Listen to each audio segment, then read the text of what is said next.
Hi guys, welcome back to our vegan kitchen. It's been a not so hot minute. It's been a cold minute. Yeah, so we're bringing you a video today that includes a brand new product and it's called Beyond Beef. Ooh. So we picked these up at our local supermarket today. They were not cheap. This is not Spawn. Not Spawn. I don't get a 5-pound gift box from companies of expensive fake meats or anything like that, so I use my own money to buy this. It looks really nice. I'm very excited for this. I was waiting for a product like this to come along so that I could make one of my favorite dishes from before I was vegan, and that is stuffed grape leaves. Yum. My mother-in-law came and spent one summer with us, well, a couple of weeks, and she showed me and my girls how to make stuffed grape leaves, and I hope she's looking down on us right now saying, yes, this is great. I love it. All right, so we got 2 packages because I believe these are 1 pound each. So that's about 2 pounds, and I'm assuming that the, we're going to figure this out together. I'm assuming that the ratio is going to be the same for chopped meat as it is for this Beyond Beef. So this is a very simple recipe, but it's also a very delicious recipe. I am very lucky to have a grapevine in my backyard to supply me with, the grapes aren't so great, but the grape leaves. They're not like table grapes. They're right for like... for making jelly Yeah. or wine or, whatever. But we don't do those things, so we just like the leaves. So I just picked these before. I'm going to wash them off, of course, before I use them. You want to use the tender leaves. You don't want the big, tough, crackly leaves. These are all very soft and young-ish. These are teenager leaves. So I'm just going to wash them in a minute. If you're not lucky enough to have a grapevine in your yard like me, don't go into your neighbor's yard and take one. You can go to the store, to the ethnic section, and they have jars of grape leaves in brine. You need grape leaves, or you know what? You could probably even do them in kale if you wanted. That might be interesting. Get some nice young curly kale leaves, and you could substitute the We've never grape tried leaves. that before. We should try that the next Yeah. time we do this and see if it's an improvement or not, but I really like the taste of grape leaves. So these are very simple ingredients. It's going to be the meat, rice of your choice. Today I'm using basmati, and in the original recipe it was written as 3 hearty handfuls. I use about 3 cups. Give or take. Also, some tomato paste. And, of course, salt and pepper. Blech. And that's it. This is meant to be a vehicle for, like, tzatziki sauce and lemon, of course. You've got to have lemon to season this after you steam it. I'm going to be doing mine in the pressure cooker today, as my mother-in-law did. Whoa, everything old is new again, right? So I'm going to start off by putting my rice in the bowl. And also my tomato paste. I guess the unexact measurements will be in the info box below. If you guys, if you need it, I think it's pretty self-explanatory here that there's just very few ingredients and it's mostly to taste. Like if you wanted a lot of tomato sauce, you can, if you don't have tomato paste, I've also substituted plain, like pureed tomatoes. It will be not as intense a tomato flavor, but in a pinch, if you don't have it, it's better than nothing. So we're going to do that. We're going to put an S-ton of pepper in because this gives it an S-ton of flavor. This is something that pepper was made for. Stuffed grape leaves are really good with a lot of pepper. And I'm also going to be using some Himalayan pink sea salt in mine. Any type of salt will do.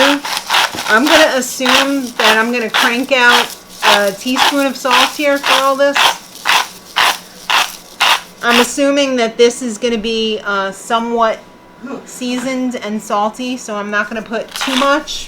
But there's a lot of rice there that needs flavoring, so I'm going to put about a teaspoon, hopefully. That seems like a lot. No, not really. Okay. Not for all that rice, though. And let's see if I can get these open. Do you think they have an... Oh, look at that. They have an easy open. So I don't have to... No struggling. No struggling. The struggle is real. Isn't it, though? Have to remind myself. All right, that smells wonderful already. That feels so much like real meat. I'm getting Grossed out. Yeah. So my mother-in-law would always mix this with her hands. I'm not doing that. I've got a nice spoon here that I'm going to use. So let me get this all mixed up. You really don't want to see that. It's going to be not exciting. And I'll show you how to roll up some of the grape leaves. My mother-in-law sent me a message. She said, how could you forget the onion? So we have one Vidalia onion here. You don't have to use a Vidalia onion. You could use a yellow onion, but I wouldn't recommend a red onion. So any kind of lighter colored onion that you have. So you just dice it up. The onion, honestly, like makes it for me. Yeah, I love the onion really so good. much in there. So I'm just going to chop this as finely as I can. If you have a mandolin, that would also be amazing. Because nobody wants a big piece of onion in their grape leaf. You do? Well, love onions. Then maybe your wish will be granted. All right, we're all mixed up and it looks eerily real. Convincing. Yeah, so I'm just going to grab a tablespoon here. I like my grape leaves very full because I'm not, I like my ratio of filling to grape leaf to be a lot. So, because I hate like doing the extra work and making these. So that's basically how you roll it up. It doesn't have to be perfect. We're going to put it seam side down so that it's going to hold that shape. But once it cooks, it's also going to hold the shape together. So we're going to line the bottom of our pan and do layers all the way up. Hopefully this will all fit in there. I'm having my doubts now. But you know what? These are great cooked in the microwave also. I've also made these in the microwave in a pinch. So what else was I going to say? Oh yes, if you're thinking, this doesn't look like the grape leaves that I get at the diner, that's because those are different. Those are lemon rice. Like a minty. Right, mint. Like a salad grape leaf. This is more like a stuffed cabbage type meal grape leaf dinner. It is divine. It is divine. Probably show you how to make the tzatziki sauce too, because you really cannot enjoy these fully without tzatziki sauce. So here you put it on the grape leaf. I like to fold in from the sides. It's kind of like a burrito type situation, or as if you were rolling a cigar, but not a really skinny one. So here's a bigger leaf. It's easier to see with a bigger leaf. You fold it from the sides and then from the ends. Just tuck it in as you go. It's a learning curve. After you've done a few, you're trained. You're good to go. So I'm just going to fill up the whole pot. And then we'll check back in. Yep. Whoa. Looking beautiful. OMG. This is making me hungry AF. So I've got them all wrapped up, all ready to be put to bed in the pressure cooker. The only thing left to do is cover them with water. Now, whoops, this is mostly going to get absorbed by the rice because the rice is uncooked. So you're going to want to put as much water as you've put rice in there. So I had about 4 cups of rice, so I'm putting in about 4 cups of water. So now I'm going to plop this in my pressure cooker. And we're going to put this to bed for about 25 minutes.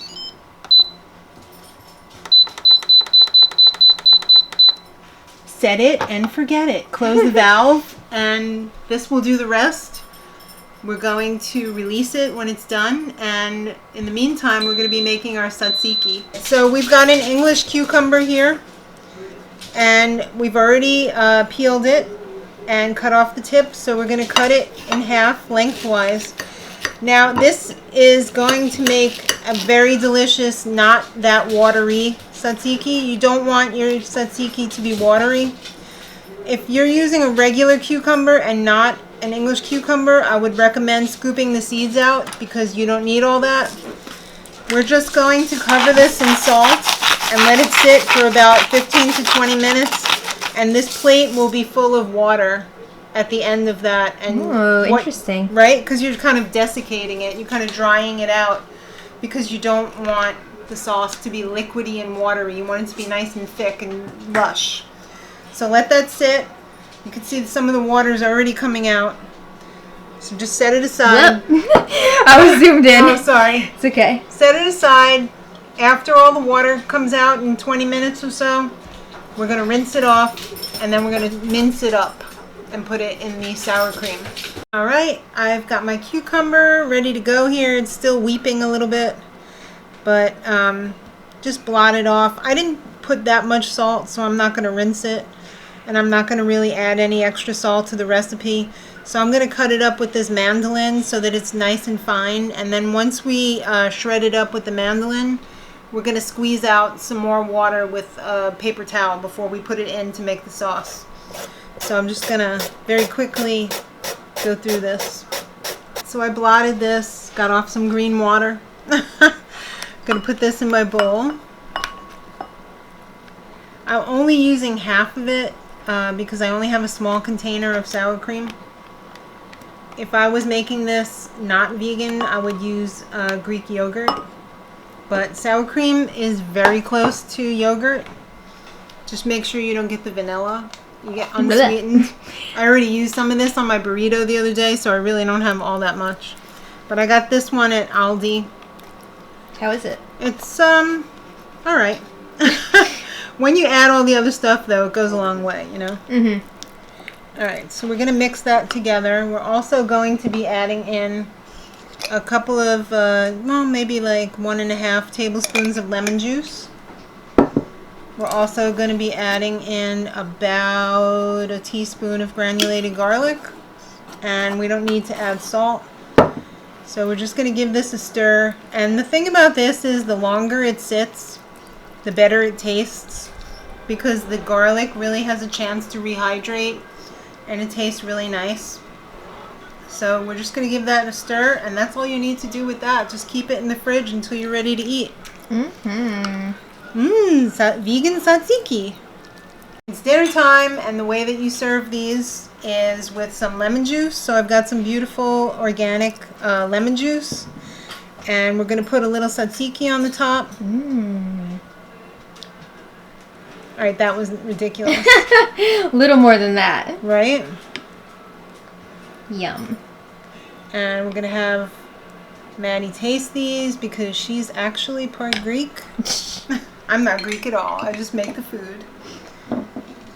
You're an honorary Greek. Who's ready to burn their mouth? Is it that hot? It's pretty hot. Oh boy. Just blow on it. Ah! For grape leaves, I'll do it. Right? Kind of mangling this a little bit, but it's been a while. It is what it is. Since we've actually had the real grape leaves, it's probably been about 10 years, right? Yeah. Ready? Ready. Oh, hot damn! Yeah? All right. Delicious. It's not too hamburgery? No. Okay. It's really good. Excellent. The only thing that I was worried about was that it was going to be too hamburgery with the Beyond Beef, but apparently it's not. The texture is really good. The taste is really good. That's excellent. Unreal. It's beyond. Yeah. That's really good. And the tzatziki came out really nice too. Awesome. Well, oh, that's such a nice meal. All right, let's celebrate then. Okay. Subscribe. That would be our present. Yeah, let us know if you guys enjoyed this recipe. We will have more soon. And until next time, much love.